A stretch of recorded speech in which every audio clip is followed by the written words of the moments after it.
بسم اللہ الصلاۃ والسلام علیک یا سیدی یا رسول اللہ صلی اللہ علیہ وسلم وعلی آلک و صحابک یا حبیب اللہ۔ اللہم صلی علی سیدنا مولانا محمد وعلی آل سیدنا مولانا محمد بارک صلی اللہ علیہ وسلم۔ پیارے پیارے اسلامی پیر بھائیوں، آج کا جو بیان ہے طاعت و بندگی کے اظہار کی رخصت کے بارے میں حضرت حق تعالیٰ کا فرمان عالی شان بیان کریں گے، اور حضور پر نور سید دو جہاں صلی اللہ علیہ وسلم کے وسیلے کے ساتھ معلوم ہونا چاہیے کہ طاعت کو چھپانے میں فائدہ یہ ہے کہ ریا سے نجات حاصل ہو۔ پیارے پیارے اسلامی پیر بھائیوں، بات کو سمجھے، معلوم ہونا چاہیے کہ طاعت کو چھپانے میں فائدہ یہ ہے کہ ریا سے نجات حاصل ہو، لیکن اس کے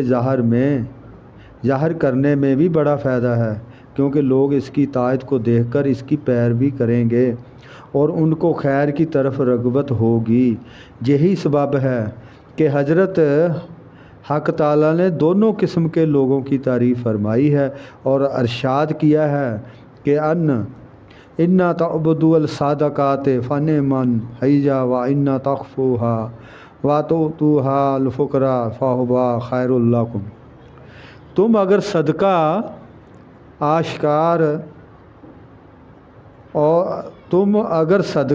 آشکارا اور کھلا دو گے تو بھلا کام ہے۔ کیا فرمایا حضرت اللہ تعالیٰ نے؟ تم اگر صدقہ آشکارا اور کھلا دو گے تو بھلا کام ہے،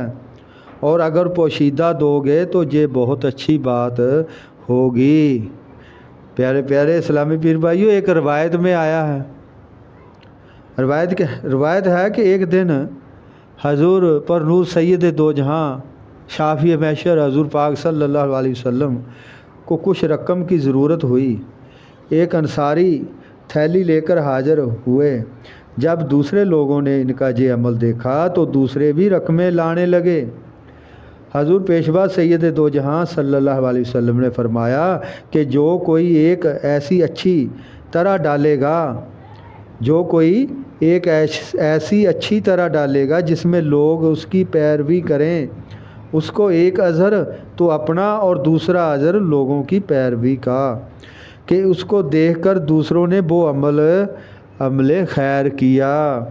اس طرح جو شخص حج کو یا جہاد کو جانا چاہتا ہے تو پہلے اس کی تیاری کرے اور باہر نکلے،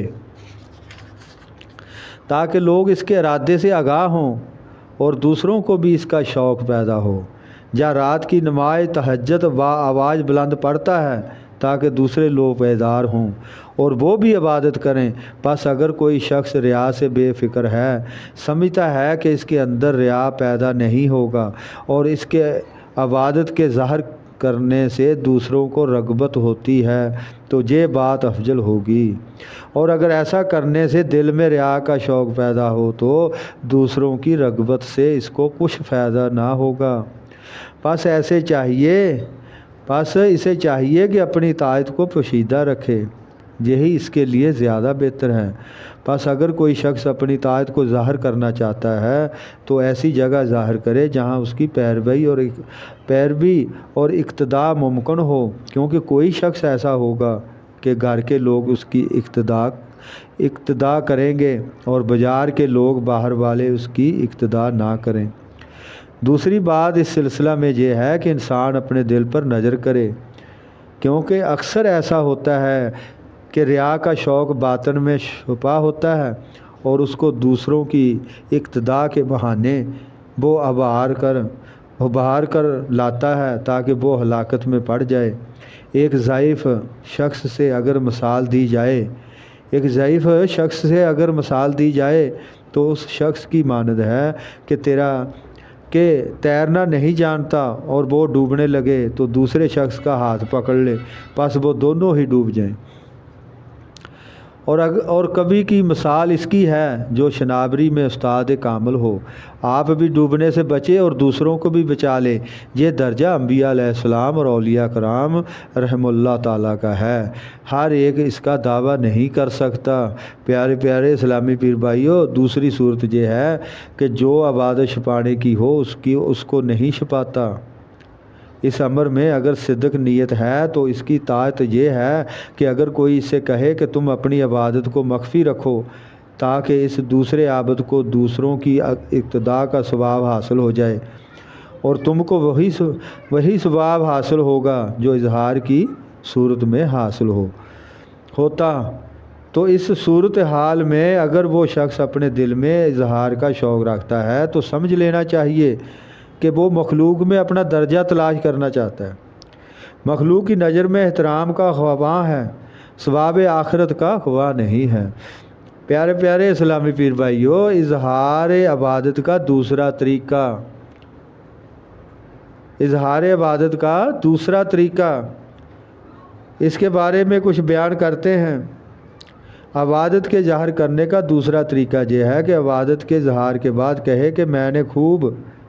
کیا۔ اس طرح کہنے سے نفس کو ایک طرح کی لذت اور حلاوت حاصل ہوتی ہے۔ ممکن ہے کہ اس سے بھی زیادہ باتیں زبان سے نکل جائیں، بس زبان کو قابو میں رکھنا اور اظہار نہ کرنا واجب ہے جب تک اس کے نزدیک مدح اور مذمت، رد اور قبول برابر نہ ہوں۔ جب یہ چیزیں اس کے لیے یکساں ہو جائیں اور اس کے نزدیک مدح اور مذمت، رد اور قبول برابر نہ ہو، جب یہ چیزیں اس کے لیے یکساں ہو جائیں اور اس وقت وہ سمجھے کہ بولنے سے لوگوں کو خبر کی ترغیب ہوگی، تب کہے۔ اور بزرگان سلف جو صاحبان قوت تھے انہوں نے اس قسم کی باتیں بہت کچھ کہی ہیں۔ چنانچہ حضرت سعد ابن معاذ رضی اللہ تعالیٰ عنہ نے کہا ہے کہ جب سے میں مسلمان ہوا ہوں کسی نماز میں بھی دنیاوی خیالات میرے دل میں نہیں گزرے، صرف وہ سوال خیال میں آتا تھا جو آخرت میں پوچھا جائے گا اور اس کا جواب بھی، اور حضور پاک صلی اللہ علیہ وسلم سے جو کچھ میں نے سنا اس کو یقین کے ساتھ میں نے جانا کہ سب سچ ہے۔ حضرت عمر رضی اللہ تعالیٰ عنہ فرماتے ہیں کہ میں صبح کو جس حالت میں اٹھتا ہوں میں نہیں چاہتا کہ وہ حالت تبدیل ہو۔ حضرت عثمان غنی ذوالنورین رضی اللہ تعالیٰ عنہ نے فرمایا کہ جب سے میں نے حضرت سرور کونین پیشوا سید دو جہاں صلی اللہ علیہ وسلم سے بیعت کی ہے، اپنی شرمگاہ کو سیدھے ہاتھ سے مس نہیں کیا اور نہ میں نے جھوٹ بولا ہے۔ حضرت ابو سفیان رضی اللہ تعالیٰ عنہ دم مرگ کہتے تھے کہ اے دوستو مجھ پر نہ رونا کہ جب سے مسلمان ہوا ہوں میں نے کوئی گناہ نہیں کیا ہے۔ اور حضرت عمر بن عبدالعزیز رضی اللہ تعالیٰ عنہ کا قول ہے کہ قضاء الہی سے کوئی حادثہ مجھ پر ایسا نہیں گزرا جس سے میں ناراض ہوا ہوں، جو میری قسمت کا لکھا ہے میں اسی پر خوش رہا۔ یہ تمام باتیں ارباب قوت کی ہیں، جو ارادے کے کمزور ہیں ان کو چاہیے کہ اس سے مغرور نہ ہوں۔ حضرت خداوند تعالیٰ نے ان امور میں ایسے اسرار رکھے ہیں جن کی کسی کو خبر نہیں۔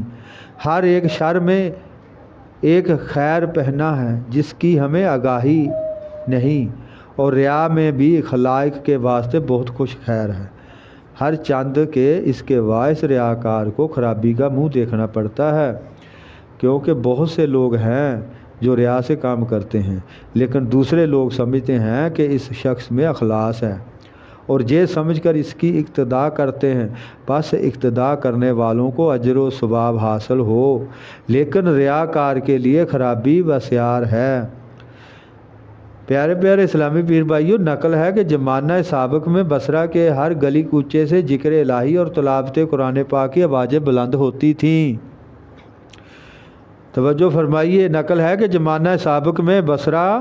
کہ ہر گلی کوچے سے ذکر الہی اور تلاوت قرآن پاک کی آوازیں بلند ہوتی تھیں اور اس طرح لوگوں کو ذکر الہی اور تلاوت قرآن پاک کی ترغیب ہوتی تھی۔ اتفاقاً اس زمانے میں کسی عالم نے دقائق ریا کے بارے میں ایک رسالہ لکھا۔ اس رسالہ کی جب اشاعت ہوئی تو تمام لوگ ذکر و تلاوت جہری سے دستبردار ہو گئے اور ترغیب میں اور کئی لوگوں نے کہا کاش اس عالم نے یہ رسالہ نہ لکھا ہوتا، بس ریاکار خود کو ہلاکت میں ڈال کر دوسروں پر فدا ہوتا ہے اور ان کو اخلاص کی طرف بلاتا ہے۔ میرے پیارے پیارے اسلامی پیر بھائیوں، یہ تھا آج کا بیان۔